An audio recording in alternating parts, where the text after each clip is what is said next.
Hello, friends, and welcome back to Stories About Entitled People. We start our video with a story about a crazy mother-in-law who used her son's money without his knowledge.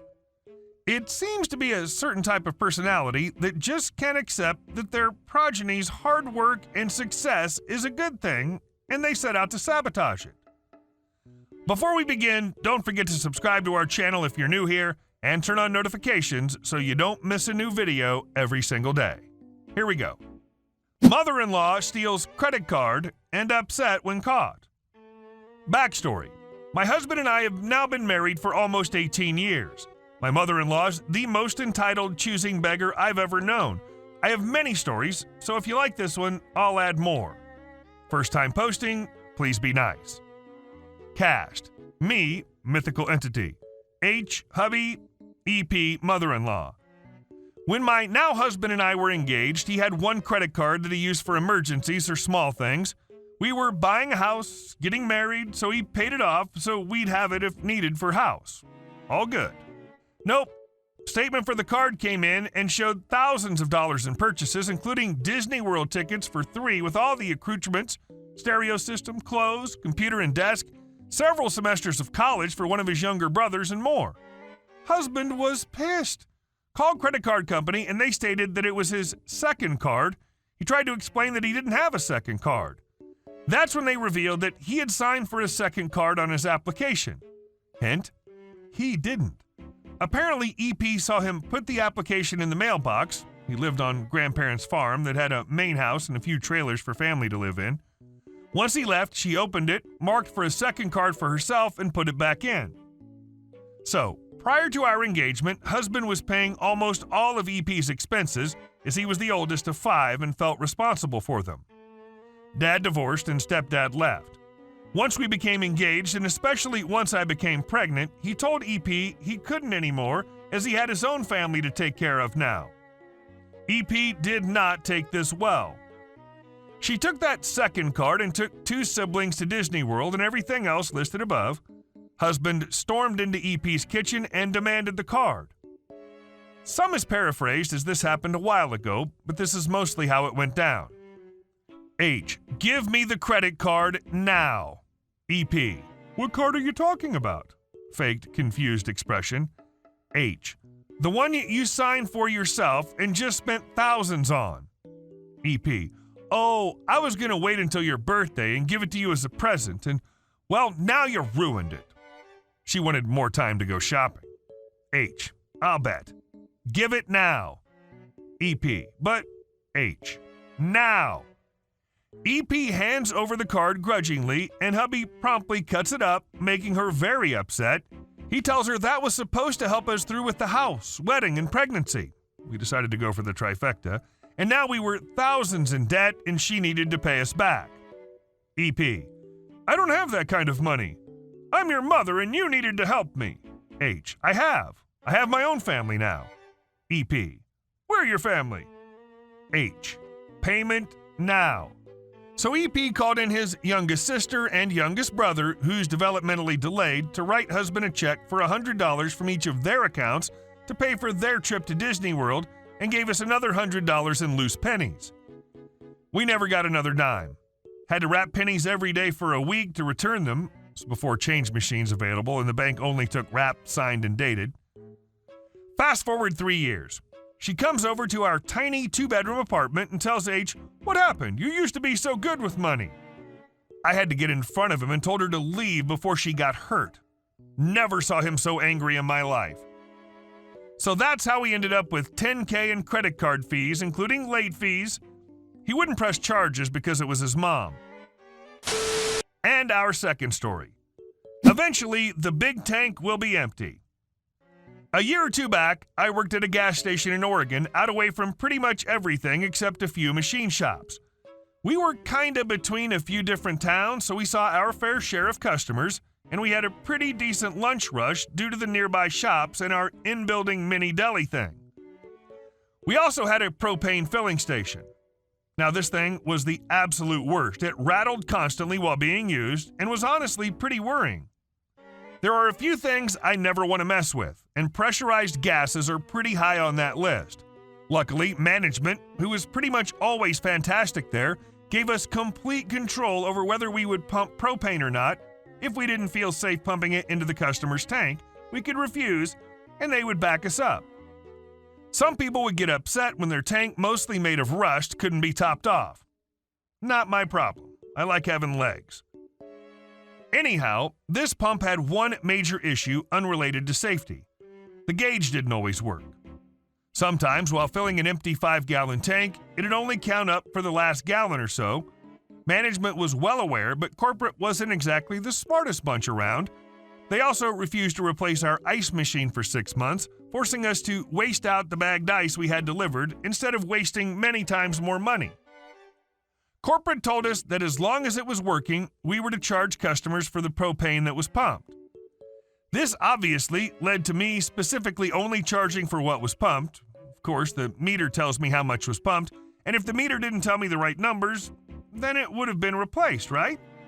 The problem got more and more common, and customers loved being told they had won the propane lottery and the pump had decided to give them a gallon or 3 free of charge.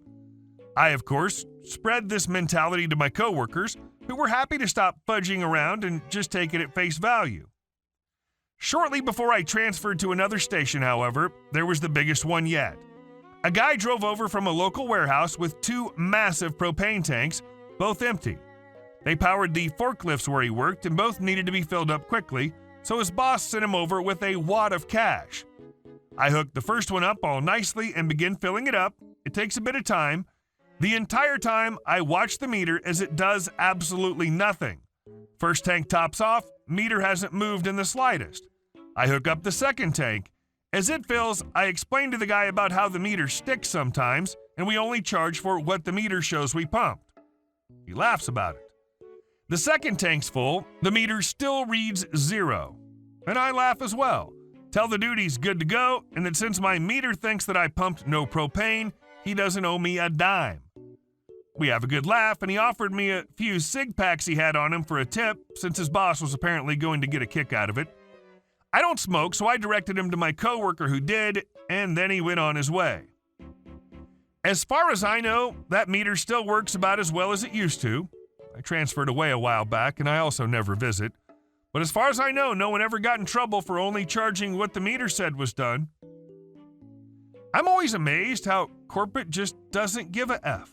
As long as they're getting paid, they couldn't care less, which is highly stupid. And our last story. My fake stepmom thinks I'm going to pay for her life. Long backstory short. I lived with my father, well, forever. He got married to a woman, Patricia, the stripper if you're old, for a green card in about 2008-ish. It was always for the green card. I know, wrong, blah, blah, blah. She needed money because she'd just been fired and her daughter was having health problems. Her mother encouraged her to drink and smoke at 12. Wonder why the health problems were there.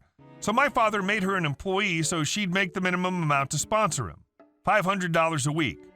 She did nothing. She lived in Alabama while we lived in Georgia. He got his green card. He continued to pay her because he was an idiot and didn't get a prenup. I lived with him and worked for him, legit worked for him, so I saw and dealt with him every day. We were close. I had my first child in August 2019, his only grandchild. He was diagnosed with cancer in August of 19 too. I helped him through all his medical stuff, took over as much of the business as I could, was his home care provider when he was in hospice. He died in June. When he was diagnosed, he made a will saying absolutely nothing was to go to his wife, everything went to me or my son. The house was put in my name with a quick claim deed. The cars were all transferred. His and her relationship consisted of her literally texting him throughout the week asking for more money. Hubby, I need more money, please deposit. My love, I need more money, I have bills. Husband, I need you to pay my taxes now. Even though I made more than her, she paid $3,000 more in taxes and refused to use our legit accountants too. This was constant. He was never rich and his company is small and still has bad seasons. He didn't even tell her when he had a heart attack in 2016. He didn't tell her when I was pregnant. Didn't tell her when he was diagnosed with cancer until a month before he died. He called her begging for help because he felt like a burden to me, and he figured he was paying her so she could at least help. She never showed. In Georgia, a wife is entitled to 1 year of support. So I told her in the middle of COVID I was dropping her money to $300 a week. I didn't tell her my father had died a month before. I did tell her myself and 2 employees had to take pay cuts because of COVID. Truth. The very next day, she showed up at my house and just walked in. I told her, she yelled at me, she'd brought her mother, she yelled at me, she made a big deal out of wanting to meet her grandson, my son, and how much her and my father loved each other. Why? My father hated her. She left and I thought it was over. I was going to continue to pay her $300 and nothing else. Then the threats started. How dare I have lied to her? How dare I cremate him? His choice. I had to have her approval. I needed to pay her more because it's what he would have wanted. She also was going to come and take what belonged to her, his ashes and all his personal belongings. She left a purse with him and some immigration stuff in it, which she also wanted. I told her to F off. Couple days pass. I went to visit a friend 2 hours away on a Saturday. She showed up at my work, demanding I meet her there right now to give her all her stuff, including my father's laptops, phones, and ashes. She threatened to break in, call the cops on me, everything. I was literally in tears on the phone with my immigration lawyer, the probate lawyer, and 911. Both lawyers are wonderful people and knew if I called on a Saturday, it was an emergency. They eventually left, telling me on the phone that I was a B and they were going to get me, Patricia and her mom. Drama happens and I hear nothing from them. I've been paying the $300 a week. She texted me today asking when I was going to pay her taxes. I said never.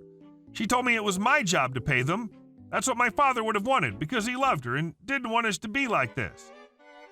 I told her all I had to do, according to law and will, was pay her 1 year of support, which I was doing since the day he died. She flipped out and called me a liar and how much my father loved her and he'd never want this to happen to her. The bee expected me to continue to pay for everything for her until when? She died? I must pay her cable, her taxes, her everything?